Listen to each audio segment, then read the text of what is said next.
এইটা হচ্ছে আমাদের খরচের লিস্ট। হ্যাঁ, আমি আপনাদেরকে এগুলা মুখে পড়ে শোনাই দিচ্ছি। এইখান থেকে নিয়ে এই পর্যন্ত যে আমরা হাউসটা তৈরি করেছি, এইটা প্রায়, এখন আপনাদেরকে বিষয়টা বলি, ষাঁড় আর গরু দুইটাই পালা যাবে না। কেন?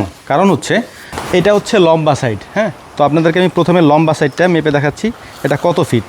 আসসালামু আলাইকুম। আমার পেছনে থাকা এই গরুর ঘরটা তৈরি করতে আমাদের কত টাকা লেগেছে এবং কোথায় কোথায় কত টাকা আমরা খরচ করেছি, এই ব্যাপারটা আপনারা অনেকেই আমার কাছে জানতে চেয়েছেন এবং বিভিন্ন ভিডিওতে কমেন্টও করছেন।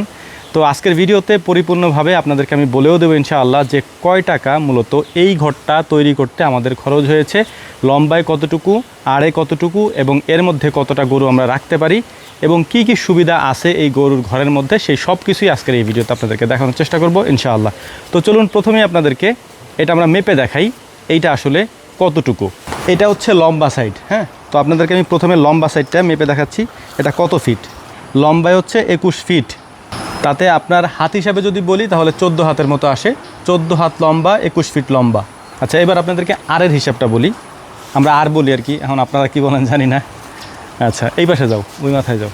এইটা আড়ে হচ্ছে 13 ফিটের মতো, বা 13 ফিটের থেকে একটু বেশি আর কি। হ্যাঁ, তো 13 ফিটে আমাদের আসতেছে হচ্ছে 8.5 হাতের মতো আর কি। হ্যাঁ, তো এখন আপনাদেরকে বিষয়টা বলি, লম্বা হচ্ছে 21 ফিট 14 হাত, অর্থাৎ 21 ফিটে 14 হাত হয়। আড়ে হচ্ছে 13 ফিট 8.5 হাত।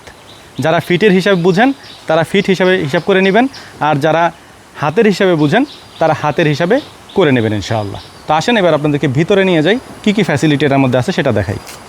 আমাদের এই গরুর ঘরটা সম্পূর্ণরূপে তৈরি করা হয়েছে ষাঁড় গরু পালন করার জন্যে। এখানে আমরা কোনো গাভী গরু পালন করব না। এইটার একটা কারণ আছে, আপনি হয়তো বলতে পারেন যে ভাই ষাঁড় আর গরুর মধ্যে পার্থক্য কি, দুইটাই তো পালা যায়। এখন আপনাদেরকে বিষয়টা বলি, ষাঁড় আর গরু দুইটাই পালা যাবে না। কেন? কারণ হচ্ছে আমাদের এই যে ফ্লোরটা দেখতে পাচ্ছেন, এই ফ্লোরটা অনেক বেশি পরিমাণে ঢাল। হ্যাঁ, এই ঢাল থাকার কারণে এই যে এখানে আমাদের গাভী গরু আছে, এই গরুগুলাকে এখানে পালন করা যাবে না। গরু যখন শুয়ে থাকে, প্রেগনেন্ট অবস্থায় থাকে, তখন হচ্ছে এইরকম ঢালু জায়গায় ওদেরকে রাখা যায় না, যে কারণে হচ্ছে আমরা এটা শুধুমাত্র তৈরি করছি হচ্ছে ষাঁড় গরুর জন্য আর কি। এটা ঢাল অনেকটাই, তো ঢাল তো আর আমি আপনাদেরকে বোঝাইতে পারবো না, আমি আপনাদেরকে মাপটা বুঝাই। হ্যাঁ, এখান থেকে ওই ওয়াল পর্যন্ত একটা গরুর জন্য কতটুকু জায়গা আছে এখানে। তো এইটা গড়া বাদে, হ্যাঁ, গড়া বা তাগারি বা হাউস বাদে এটার আছে হচ্ছে 8 ফিট 9 ইঞ্চির মতো, বা হ্যাঁ 8 ফিট 9, এটা প্রায় 6 হাতের মতো আছে। হ্যাঁ, আমি আপনাদেরকে হাত হিসেবে বলতেছি এই কারণে, হাত হিসেবটা বললে অনেকে বুঝবেন ভালো। মানে এইখান থেকে এই পর্যন্ত, হ্যাঁ, এই জায়গাটা আছে 6 হাতের মতো, 8 ফিট 9 ইঞ্চি। আচ্ছা, এরপরে আমি আপনাদেরকে যদি তাগারি বা হাউসটার হিসাবটা দেখাই, দেখেন এটা কিন্তু আমাদের নিজেদের হিসাব। হ্যাঁ, আপনি ছোট বড় কম বেশি করে নিতে পারেন, এটা আপনার হিসাব। আপনি আমাদেরটা জানতে চাইছেন, আমি আপনাকে আমাদেরটাই বলছি। এইখান থেকে নিয়ে এই পর্যন্ত যে আমরা হাউসটা তৈরি করেছি, এইটা প্রায় 3 ফিটের মতো। হ্যাঁ, একটু কম আছে, প্রায় 3 ফিট আর কি। হ্যাঁ, আর এই যে হাউসগুলো আছে, এগুলো আমরা গোল গোল করে তৈরি করছি।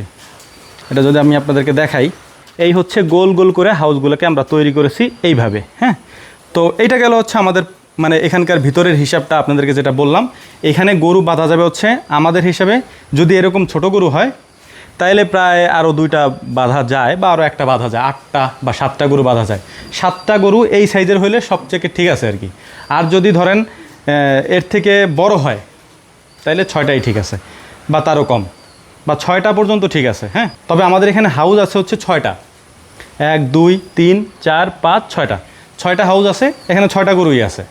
তবে 2-1টা বাড়ানো যাবে যদি এই টাইপের গরু থাকে, কারণ ওরা 2টাই মিলে এক গড়ায় খাবার খায়। হ্যাঁ, সেক্ষেত্রে আপনি বাড়াইতে পারেন যদি এই সাইজের হয়, এরকম ছোটো সাইজের হয়। আর যদি বড় হয় তাহলে 6টাই বাঁধতে হবে, অথবা আরেকটা কমও বাঁধা লাগতে পারে, মানে 5টাও বাঁধা লাগতে পারে।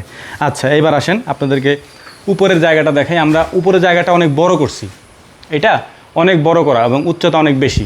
মাটি থেকে নিয়ে আড়া বলি আমরা, যেখানে ফ্যান বাঁধছি, এটার উচ্চতা কতটুকু আমি সেটা আপনাদেরকে বলে দিচ্ছি। আচ্ছা, এখানে ফ্লোর থেকে নিয়ে একেবারে এই যে আড়া বলি আমরা এটাকে, এই আড়া পর্যন্ত হচ্ছে 8 ফিট 10 ইঞ্চি, 5.5 হাতের মতো উচ্চতা আর কি। এখন এখানে একটা ইন্টারেস্টিং বিষয় আপনাদেরকে বলি, আমাদের ম্যাক্সিমাম গরুর ঘরের উচ্চতা কম, যে কারণে হচ্ছে আমরা যখন কাজ করতে যাই বা হাত উঁচা করি তখন এটা আমাদের লেগে যায়। এই কারণে আপনারা কখনোই এই ভুলটা করতে যাবেন না, নিচু করে দিবেন না, একটু উঁচু করে দিন, কারণ ফ্যান তো লাগানো লাগবেই। আমার উচ্চতা 5 ফিট 9 ইঞ্চি, তো আমি এটা পাই না আর কি। ধরেন আমি পাইতে 6 ফিট যারা, সেও পাবে না। সো উচ্চতাটা দিতে হবে। এখানে ইন্টারেস্টিং আর একটা ব্যাপার আপনাদেরকে বলি, দেখেন আমাদের এই যে ঘরের চারপাশ দিয়ে নেট লাগানো আছে, যে হ্যাঁ উপরে নেট দেওয়া আছে। এই নেট দেওয়ার কারণ হচ্ছে আমাদের এখানে যেহেতু পেঁয়াজ চাষ হয়, হ্যাঁ, তো পেঁয়াজ যাতে উপরে রাখা যায়, আমরা পাটাতন তৈরি করতে পারি, অথবা আমরা এটাকে বলি হচ্ছে বানা দিয়ে তারপর উপরে যাতে পেঁয়াজ রাখা যায় আমরা সেটারও একটা সিস্টেম করে রাখছি। যদি আমরা জায়গা না থাকে বাই এনি চান্স তখন উপরে পেঁয়াজ রাখতে পারবো, এবং সেক্ষেত্রে আমাদের হয়তো এইখানে 2-1টা খুঁটি আমাদেরকে দিতে হইতে পারে আর কি। হ্যাঁ, এইটা আছে হচ্ছে আপনার ধরেন 1 ফিট আর হচ্ছে আপনার 10 ইঞ্চি, 1 ফিট 10 ইঞ্চির মতো উচ্চতা আছে। একটু কম দেওয়া আছে কারণ গরুতে তো খাইতে হবে মুখ দিয়ে, আর আমাদের গরুগুলো একটু ছোটো, এই জন্য আমরা একটু নিচে করে দিছি। গরুতে যত নিচে হয়ে মুখ দিয়ে খাবে তত বেশি মুখে লালা আসবে, আর এটা ওদের জন্য অনেক উপকার। তো আসেন আপনাদেরকে এবার বলার চেষ্টা করি যে টোটাল আমাদের কত খরচ হয়েছে এবং কি খরচ করছি আমরা। আর একটা ইন্টারেস্টিং ব্যাপার আপনাদেরকে বলি, আমরা এই গরুর ঘরটাকে একটু খোলামেলা রাখার চেষ্টা করেছি। হ্যাঁ, এই যে দেখেন আমরা সাধারণত অন্য গরুর ঘরগুলোকে একটু ঘিরে দিছি একবারে, কিন্তু এইটাকে আমরা একটু খোলামেলা রাখার চেষ্টা করছি, কারণ গরুর ঘর খোলামেলা না রাখলে সমস্যা হয়। আমরা যা শিখছি আর কি, আস্তে আস্তে ধরেন এত বছরে একটা ভুল থেকে নিয়ে না আমরা শিখছি। যেমন ধরেন এই যে এখান থেকে এখানের ফাঁকা আমরা অনেক রাখছি, আর 4 সাইড দিয়ে এরকম। তো এইটা একটা ফ্যাক্ট যা আমরা আগে কখনো করি নাই, এবারই প্রথম। যেমন ধরেন এই যে এই গরুর ঘর, এই যে আমাদের এটা কিন্তু একেবারে চাপা এবং চারপাশ দিয়ে ঘেরা। গরমের দিন তো ওদের অনেক কষ্ট হয়, বিশেষ করে এই যে বড় গরুগুলোর অনেক কষ্ট হয় আর কি। এবার হচ্ছে মেইন পার্টটা আপনাদেরকে বলি, আমাদের কত খরচ হয়েছে। এইটা হচ্ছে আমাদের খরচের লিস্ট। হ্যাঁ, আমি আপনাদেরকে এগুলা মুখে পড়ে শোনাই দিচ্ছি।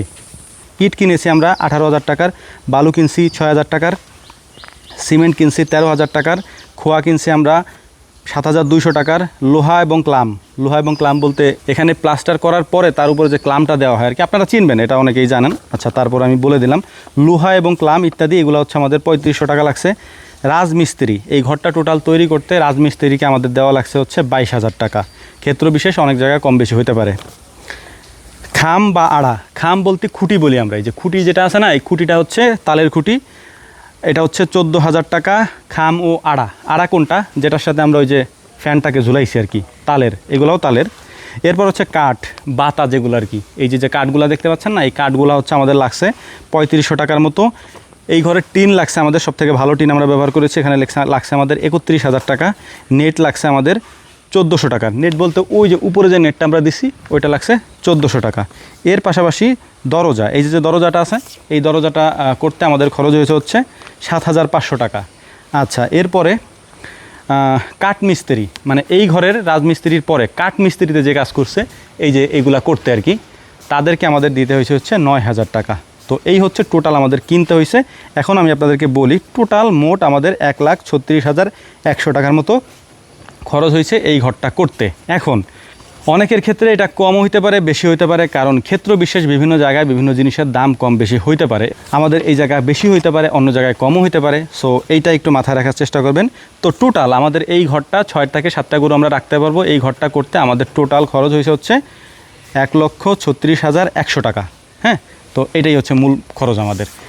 তো আশা করি বুঝতে পেরেছেন, এবং যারা করবেন এভাবে করতে পারেন, আলহামদুলিল্লাহ এটা ভালো। তবে এটা কিন্তু আমরা ষাঁড় গরুর জন্যই করেছি। যদি আপনারা গাভীর জন্য করেন তাহলে শুধুমাত্র এই প্যাটার্নেই করতে পারেন। ফ্লোর যখন আপনি দিবেন তখন এত বেশি ঢাল দিবেন না, এত বেশি ঢাল দিলে তখন গাভীর সমস্যা হয়ে যাবে। গাভী গরুর জন্য ঢালটা একটু কমাই দিবেন। হ্যাঁ, আর একটা বিষয় ইম্পর্টেন্ট, সেটা হচ্ছে এই জিনিসগুলো আমাদের ব্যক্তিগত, অর্থাৎ আমরা নিজেরা করছি। আপনার এভাবেই করতে হবে, বিষয়টা এরকম না। আমার কাছে জানতে চাইছেন কত খরচ হয়েছে, কীভাবে করছি, সমস্তটা আপনাদেরকে বলে দিলাম। এখন আপনি বলতে পারেন যে ভাই আপনার এইটা ভুল হয়েছে, ওইটা করা ঠিক হয় নাই, এইটাকে এমনি করছেন কেন, বলার রাইট আছে, আপনি বলতে পারেন। তবে এইটা আমাদের নিজস্ব পদ্ধতিতেই করা হয়েছে, আমরা কাউকে ফলো করে করি না, এবং আমরা বলিও না যে আমাদেরকে ফলো করে আপনি করেন। আমাদেরটা আমরা বললাম। আশা করি বুঝতে পারছেন। দোয়া করবেন। আসসালামু আলাইকুম রহমতুল্লাহ।